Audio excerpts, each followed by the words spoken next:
हम सब भाग्यवान हैं कि हमें ऐसे महत्वपूर्ण और देश की आधी आबादी को इस राष्ट्र निर्माण की नीति निर्धारण प्रक्रिया में हिस्सेदार बनाने का सौभाग्य मिल रहा है।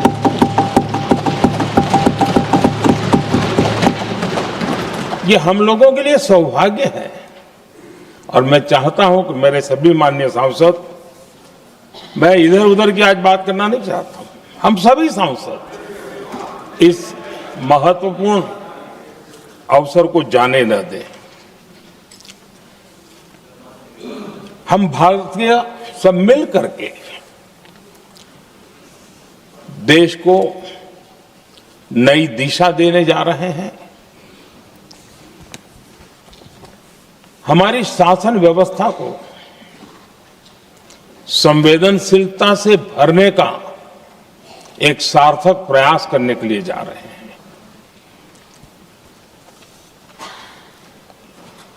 और मुझे विश्वास है कि इस मंथन से जो अमृत निकलेगा वो देश की राजनीति की भी उसके रूप स्वरूप को तो तय करने ही करने वाला है, लेकिन ये देश की दिशा और दशा भी तय करने वाला है। इतने महत्वपूर्ण मोड़ पर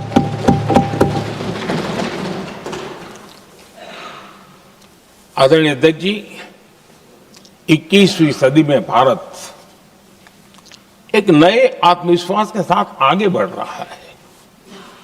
विश्व में भी आज भारत की स्वीकृति हम सब महसूस कर रहे हैं और ये हम सबके लिए गौरव का पल है। एक समय हमारे पास आया है और इस समय को हमने एक विकसित भारत के संकल्प के साथ जोड़ा है। और मैं पक्का मानता हूं कि विकसित भारत का मतलब केवल उत्तम प्रकार के रेल, रास्ते, इंफ्रास्ट्रक्चर या कुछ आर्थिक प्रगति के आंकड़े, सिर्फ इतने से ही विकसित भारत की सीमित कल्पना वाले हम लोग नहीं हैं। हम चाहते हैं कि विकसित भारत जिसके नीति निर्धारण में साच अर्थ में सबका साथ सबका विकास का मंत्र समाहित हो, देश की 50% जनसंख्या नीति निर्धारण का हिस्सा बने, ये समय की मांग है। हम पहले ही देरी कर चुके हैं, कारण कोई भी होंगे, जिम्मेवार कोई भी होंगे, लेकिन इस सच्चाई को हमें स्वीकार करना होगा कि जब हम अकेले मिलते हैं तब मानते हैं हाँ यार, लेकिन जब सामूहिक रूप से मिलते हैं, मुझे याद है कि जिस इसकी प्रक्रिया चली थी, सभी दलों से मिलना हुआ है, एक दल को छोड़ करके जिन जिन से मिलना हुआ है हर एक ने सैद्धांतिक विरोध नहीं किया है। बाद में जाकर के जो कुछ भी हुआ होगा, राजनीतिक दिशा पकड़ी जा रही है, लेकिन जो राजनीतिक दिशा में ही सोचते हैं, मैं उनको भी एडवाइज करना चाहूंगा, एक मित्र के रूप में एडवाइज करता हूं और सबको काम आएगी। हमारे देश में जब से विमेन रिजर्वेशन को लेकर के चर्चा हुई है और उसके बाद जब जब चुनाव आया है, हर चुनाव में महिलाओं को मिलने वाले इस अधिकार का जिसने विरोध किया है, जिसने विरोध किया है, देश की महिलाओं ने उन्हें माफ नहीं किया है। उनका हाल बुरे से बुरा किया है। लेकिन यह भी देखिए कि 24 के चुनाव में ऐसा नहीं हुआ। क्यों नहीं हुआ? ये इसलिए नहीं हुआ कि 24 में सबने सहमति इसको पारित किया, तो ये विषय ही नहीं रहा। किसी के पक्ष में पॉलिटिकल फायदा नहीं हुआ, किसी का नुकसान भी नहीं हुआ। सहज रूप से जो मुद्दे थे उन मुद्दों के आधार पर चुनाव लड़ा, क्योंकि 24 में सब साथ में थे। कुछ लोग यहां है, कुछ लोग नहीं है, लेकिन सब साथ में थे। आज भी मैं कहता हूं, अगर हम सब साथ में जाते हैं तो इतिहास गवाह है कि ये किसी एक के राजनीतिक पक्ष में नहीं जाएगा, ये देश के लोकतंत्र के पक्ष में जाएगा, देश के सामूहिक निर्णय शक्ति के पक्ष में जाएगा और हम सब उसके यश के हकदार होंगे।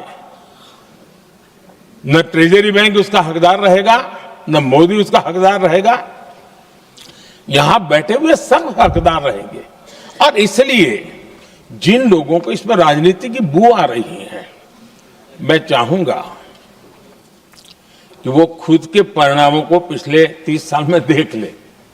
फायदा उनका भी इसी में रास्ता दिखा रहा हूं, इसी में फायदा है कि जो नुकसान हो रहा है उससे बच जाओगे।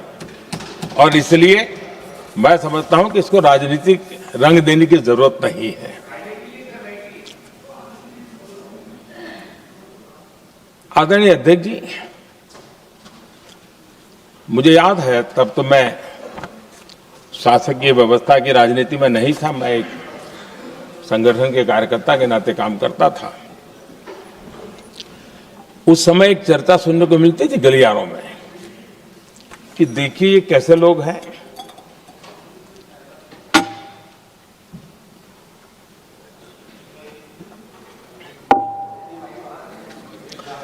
पंचायतों में आरक्षण देना है तो बहुत आराम से दे देते हैं, लेकिन आप कह रहे हैं तो कह रहे हैं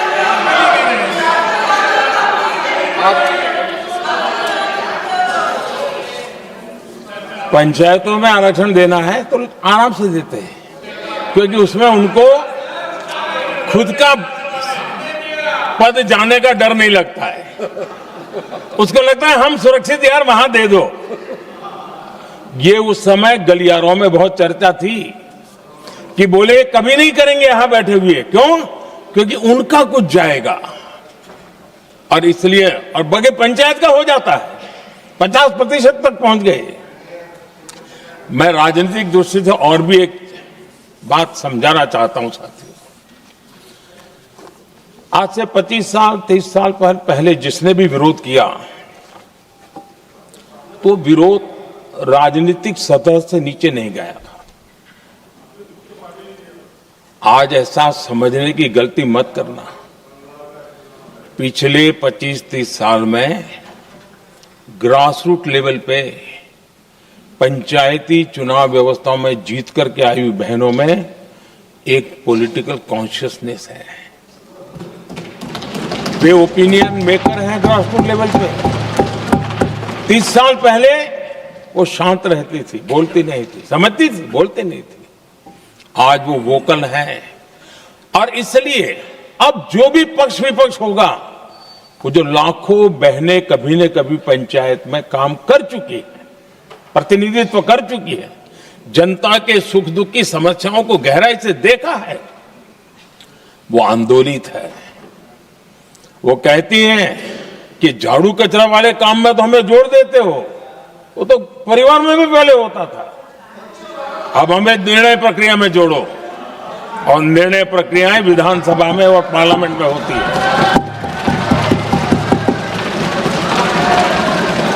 और इसलिए मैं राजनीतिक जीवन में जो लोग प्रगति चाहते, मैं किसी भी सांसद की बात करता हूं, किसी भी एमएलए की बात करता हूं, ये दल वो दल की बात मैं नहीं कर रहा हूं। जो भी राजनीतिक जीवन में सफलतापूर्वक आगे बढ़ना चाहते हैं, उनको ये मान के चलना पड़ेगा कि पिछले 25-30 साल में लाखों बहनें ग्रास रूट लेवल पर लीडर बन चुकी हैं। अब उनके अंदर सिर्फ यहां 33% का नहीं, वहां भी वो आपके फैसलों को प्रभावित करने वाली है। और इसलिए जो आज विरोध करेंगे उसको लंबे समय तक कीमत चुकानी पड़ेगी। लंबे समय तक कीमत चुकानी पड़ेगी। और इसलिए राजनीतिक समझदारी भी इसी में है कि हम ग्रासरूट लेवल पर महिलाओं की जो पॉलिटिकल लीडरशिप खड़ी हुई है उसको आपने अब कंसीडर करना पड़ेगा। यहां मैंने सुना हमारे मुलायम सिंह जी थे, तब से एक विषय चला रहे हैं, उनके परिवार वाले भी चला रहे हैं।